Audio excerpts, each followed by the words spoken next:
Well, good morning, YouTube. Louie here, and welcome to the weekend. All right, we have a little bit to talk about today, but I'm going to make this a shorter video just to try to keep things more concise. This is going to be the I am going to have an unboxing of a super cool Star Wars coin at the end of this video. If you don't want to hear the dialogue, feel free to go to the end to watch the unboxing of the Millennium Falcon. Not the BU, but the proof version. But first, I want to talk a little bit about the value of silver. I know we've had another beat down in the silver price and gold as well. Not as bad in gold. But I want to bring us back to the reality of the value of silver. Okay, just focusing on silver. And going back to the Coinage Act of 1792. Well, what was that? That was the first act that enabled the mint to enabled the creation of the mint and the creation of a national currency based on certain standards. And of course, these acts, these kinds of financial architecture movements were mostly constructed by one of the smartest people in U.S. history, Alexander Hamilton. Now, many people refer to Hamilton as just, an absolute genius when it came to constructing the financial systems that would carry America into, a truly affluent period.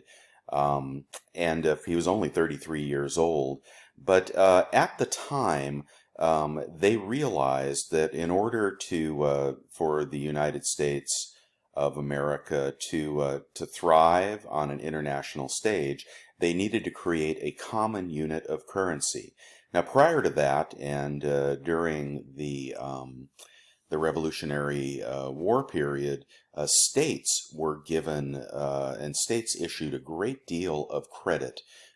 Which this credit almost became worthless at one point because they printed so much of it to finance the war.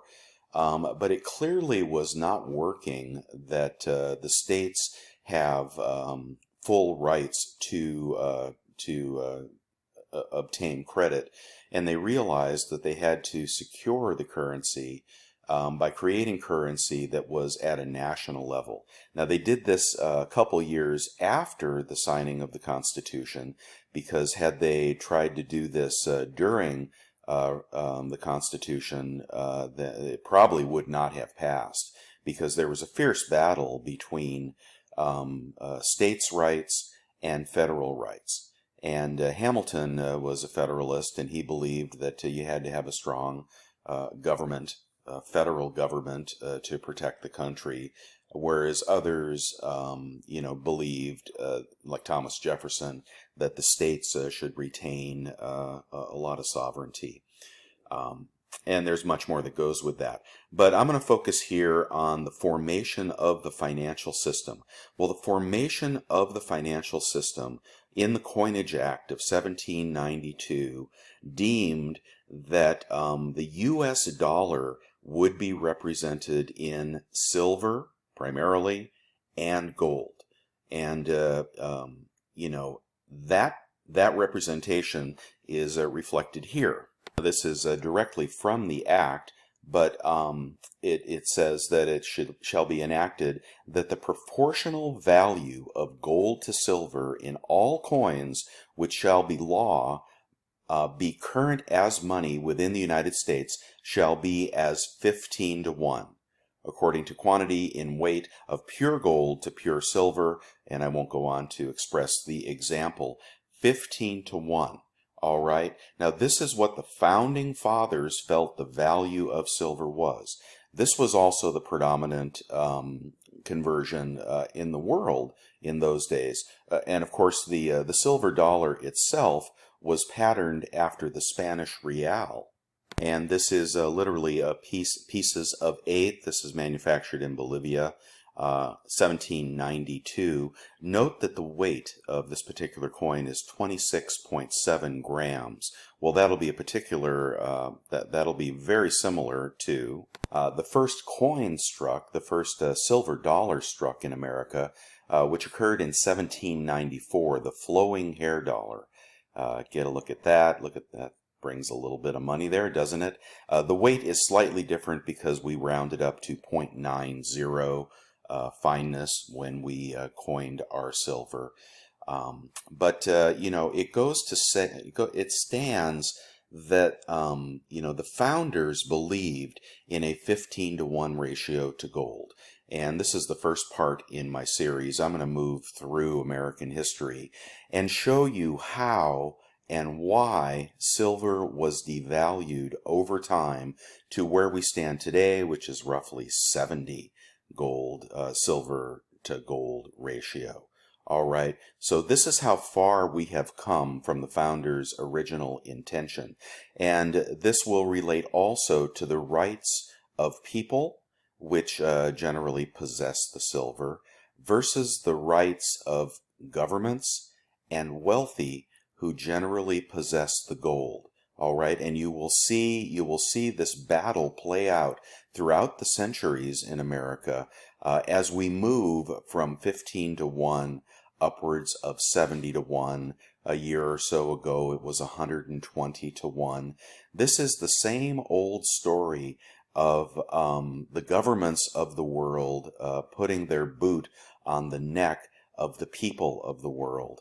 And in many ways, the silver squeeze and movements like it are trying to liberate silver back to its true value. Okay, the other theme that I want to weave into this series is that when we value our silver in fiat, and this goes to gold as well, when we value those precious metals in fiat, we make a huge mistake. And I want to encourage you to not be disappointed and not be disheartened, because the value of metals in fiat is transitory. Just like this coin here is selling for $137,000. The value of your silver, the true value of your silver, should be measured in gold. All right, this is why I believe that the GSR is really the ultimate valuing tool, because gold does have a steady increase over time. It is the only thing backing the governments of the world. All right, I mean, perhaps the military backs the governments of the world. You could make that argument. But gold is really the underpinning of the entire financial structure. And, you know, it's not acknowledged very often, but gold is significant. Fiat dollar values in relation to each other are not significant.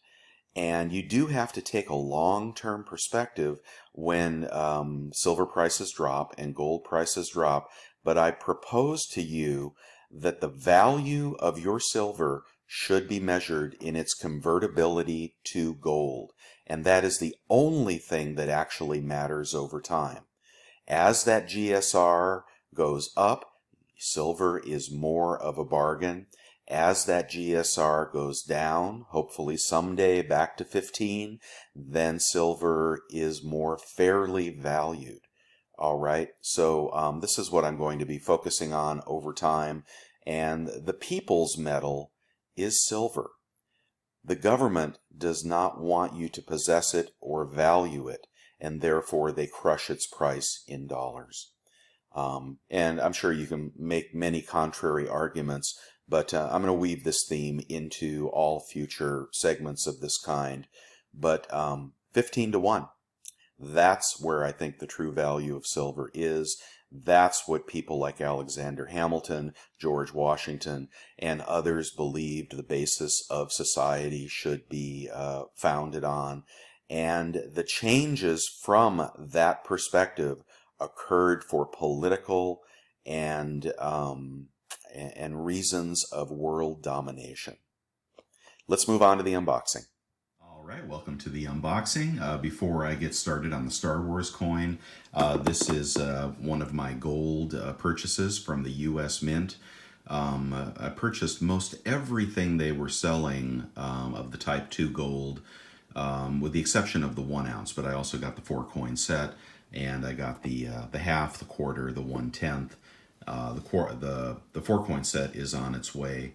By reselling these, I was able to turn a profit of like $800. I could be a little off on that, but something like $800. And really happy to have participated in that flip. I know some of you did as well, so congratulations if you used the U.S. Mint's money-making machine to buy stuff like this. And what this is a purchase from the New Zealand Mint. It came FedEx. It came very quickly. No sales tax, no shipping charge, no customs fees. It was really a completely delightful experience purchasing from the New Zealand Mint, which I have not done in a long while. And what did I buy? Well, inside of this box, again, very well wrapped, thoughtfully wrapped, is the Millennium Falcon coin. I got 2 of these. Probably should have bought 20, but you know, you got to stay humble, right? So beautiful box, really substantial weight in this box. And here it is. I'm doing this one-handed. Let's go ahead and pull that out there. And you can't get them anymore. I did recommend it last week, I believe, on my video, which not too many people stuck around for the full video. So I'm not sure you heard about it, but they're sold out now. Hold on one second. I'm glad I put the phone down because that was really hard to get out of the styrofoam. Look at this beautiful coin. Wow, I can see why they're going for a lot more money now. That is just a beautiful strike. Let me wipe that off.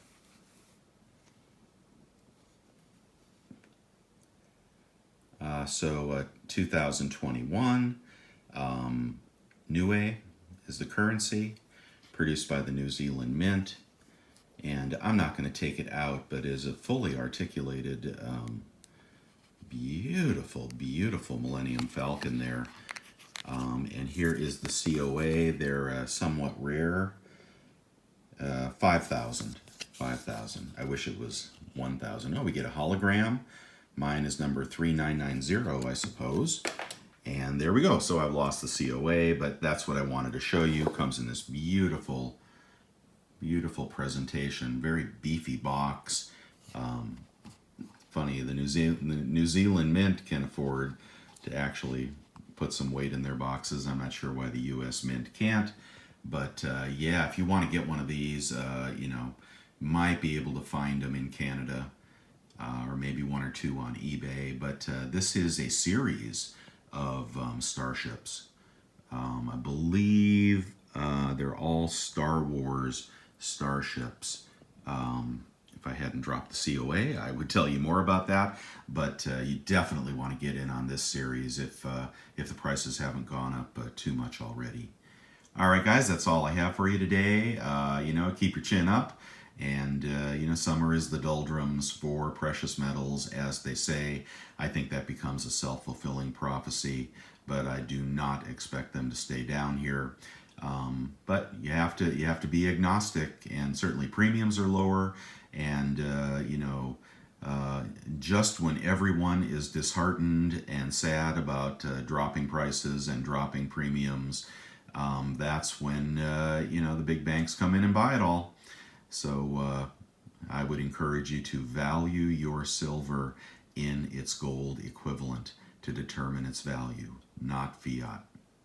But a good time to buy. I picked up 100 ounces of physical yesterday, Friday, and because it was going dirt cheap, $25.75 is what I picked up my 4 9s of bullion for. and I picked up 1,000 shares of SLV. That may or may not have been a wise move. I don't know, but that's what I did. Okay, guys, hope you have a wonderful weekend and a great week to follow. And let me know how you like this video. I'm trying to keep them shorter. Give me a thumbs up and subscribe and share. Thanks all. Louie out.